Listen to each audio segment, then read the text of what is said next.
my bro Chedamundos. I'm here to talk to you guys about Split today.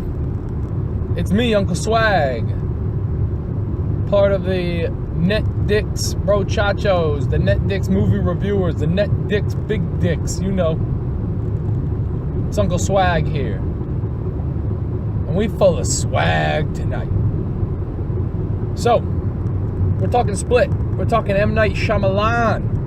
We're talking 2016. We're talking a $9 million budget.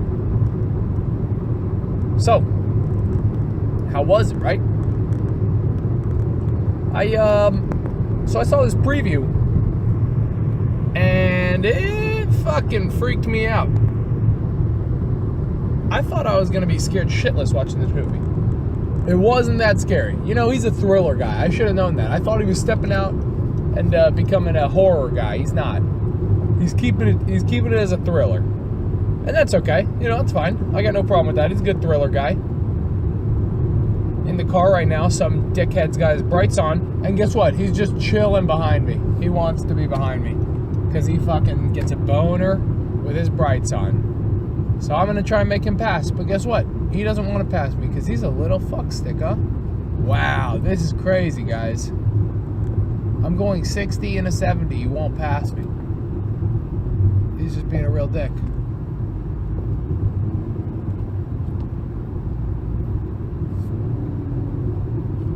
So, woo! That was crazy. Sorry y'all had to witness that. I just hate people with brights on. That was crazy. Okay. So, M. Night. Yeah, he took a little detour, you know. I really want to see the Avatar movie. I haven't seen it yet. That one's going to come at you guys soon. Because I really want to see that movie. I want to see how shitty it is. Like, how could a good director go so wrong? Because he's directing, if we want to start going into the analysis, his directing was pretty good in this movie. I really enjoyed it. He's able to, create a, he's just good at making thrillers. He's able to create a suspenseful feel through just sleight of hand. You know, he's a magician with it. He uses a blurred background almost the entire movie. Just dark colors, some nice contrast. He wrote and directed this. But yeah, it's all that dark background. You know, I don't remember a crazy amount of shaky camera, but moving through tight hallways, claustrophobia inducing, with the dark, the black, and the yellow, and the just eerie kind of ghostly, visual mind tricks for cutscenes almost. His segues, it's pretty impressive directing. I thoroughly enjoyed the directing of this. So I wonder how did he do? I guess, what were you thinking doing Airbender? He must have been a huge Avatar fan or something, because that's not a thriller, and he's a big thriller guy.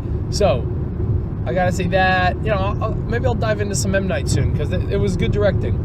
I was a little disappointed that it wasn't a horror, because the preview kind of shows a horror. It's a girl. We'll go with the plot. So. Actually, we'll go with the DeWipe method. That's what I call it. DAWIPE. I DeWipe my ass. If it's a shitty film, I DeWipe my ass with it. If it's a good film, DeWipe. So, I give the directing a 9 out of 10 for most of the reasons that I just stated to you. He brings his own feel to the movie. He, clearly puts his trademark stamp on it. The goal, what's the goal? You know, that's one way how you have to grade it. What's the goal of the movie? To induce suspense, right? It's a thriller. He wants to induce suspense and keep the viewer on their toes. His directing does an absolutely wonderful job of that. I think it could have, it's a 9 out of 10. It's a step away from a 10, honestly, because, I don't know, with, he needed an extra element other than those three things I was saying. You know, some more camera movement, some more cuts, just some more technically diverse directing to get a 10. But all the tricks he employed, I saw three major directing motifs that I enjoyed watching from him, and I thought that they provided a very good, very successful in promoting a suspenseful feel. So, 9 out of 10, and I'm cool with that. The acting The acting, I'm giving it an 8 out of 10. The lead actor is James McAvoy. He kills it. He plays a person with multiple personality disorders, 26 of them, I believe. And so you see 9 of them throughout the movie or something. So sometimes he's a child, sometimes he's a woman, sometimes he's an angry man. And the whole point is that there's this beast. And, the beast feeds on humans or something. And so it's this whole... It's kind of a spiritual question or something of that nature. How much of an effect is multiple personality disorder on you? What does it mean? We need to dive into that. They push that envelope a ton. They really want you to explore multiple personality disorder. The only issue is it's not that interesting to me, and I don't think it's that interesting to most viewers, and especially not the cheesy way that they try to pawn it off on us. So they had the therapist, and she provided a good part of the movie because she propelled the plot. He mates with her, and that's how we learn about his disabilities and his characters, and he kills it. He does different accents. He pops in and out of character. He's pretty talented role right there. Pretty talented actor, it seems. I'm not sure what else he's in. So, but I would be interested to watch more of his stuff after watching this role. So that I did not like the therapist character. That's one big reason why it's getting a knockdown. She alone knocks it down. I did not enjoy her acting. His acting was solid. His acting was up there. If everybody acted as well as him, we could have been talking 10. The other protagonist, woman, she's a teenage girl, Anya Taylor-Joy. She plays one of the friends who's abducted by this James McAvoy. He doesn't really have a name. Dennis. He goes by 27 names because he's 27 characters. She's abducted by him, and she's the protagonist. We want her to survive. She's there with 2 other girls. They're teenagers. They're okay. They're an 8. They could have been. They weren't bad. They were good. But they weren't great. She was pretty good. I enjoyed her acting. The 2 friends were fine for supplemental roles. If we're calling 7 average, which I like to, 6 we're getting into the below average. 5 you stunk it up. Below 5, wow, we're talking you really fucked this movie up with your acting. That's kind of how I go. It's like almost like an A, B, C, D scale. So if we're calling C a 70,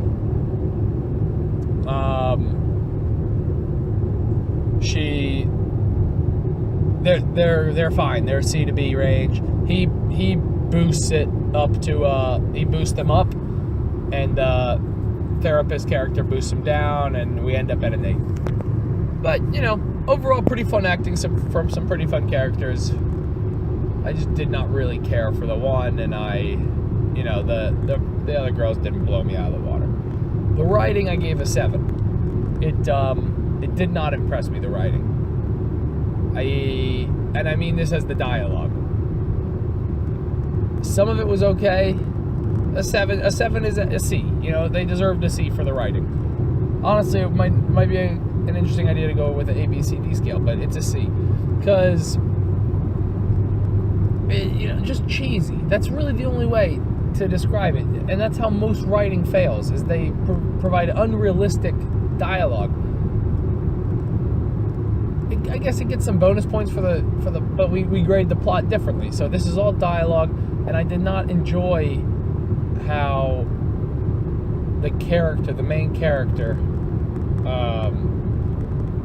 I can't think of her name right now, but Anya is the actress. How she interacts with the other characters and Dennis, James McAvoy. The conversations did not seem authentic, and that's just an easy one to tell. That's one of the main trademarks of a movie. So I think they missed it there. Just more realistic conversations. Quentin Tarantino is a master of it. It's a skill, to be able to create authentic, quotable dialogue without it seeming cheesy. It's an interesting thing, and they did okay. It wasn't terrible. I'm not giving it a 6 or below. It was a 7. It was just okay. The Another huge issue was this therapist character. It could easily be an 8 without this therapist character. She bumps it down a whole point. She just she's pushing her agenda of this, maybe split personality disorder is a superhero. She's like, maybe they've unlocked something that we can't understand. But she says it 4 times. It's like, the beauty of writing is that we're supposed to pick up on some of these things without being told. It's just so outwardly forced. I did not enjoy that. Drops down to a 7. So the impact is a 6.5. And again, this plays off that same idea. The whole point of the movie, I believe, was to get you to think about multiple personality disorder through the medium of a thriller. I did not come out of this movie thinking not much differently about multiple personality disorder. It gives me an insight on what they are like, I guess. I assume it was a very, a well-acted, studied role. But it didn't change my outlook on the world. It didn't change my outlook on cinematography. His directing, maybe that will change the future cinematography. I highly doubt it. 6.5. It gets a D. I didn't want to be too harsh with it because it did push a message. It was trying to do something, but I believe it failed in doing that, and that is promoting multiple personality disorder awareness. And I think they could have done a better job with that, mostly through better writing. So it's a fail. This is how we grade it, guys. The plot, I gave it an 8.5. I really enjoyed the plot. It, the story. He picks her up. He kidnaps 3 girls. But then what's fun is the whole time there's a side plot of showing the Anya actress's character, her growing up with her dad, and there's tragedy, and you should watch it because that's the highlight of the plot, in my opinion. It gets an 8.5. I couldn't give it higher than that because that was the best part. The subplot was the best part of the plot, and it didn't have the traditional M. Night twist, but it punched you in the gut a little bit at the end. Maybe that was supposed to be a twist. It wasn't really a twist for me. It was an easy 8.5 for me. I enjoyed the plot. I'll give it a solid B. Maybe even an 8.5 is a B plus-ish.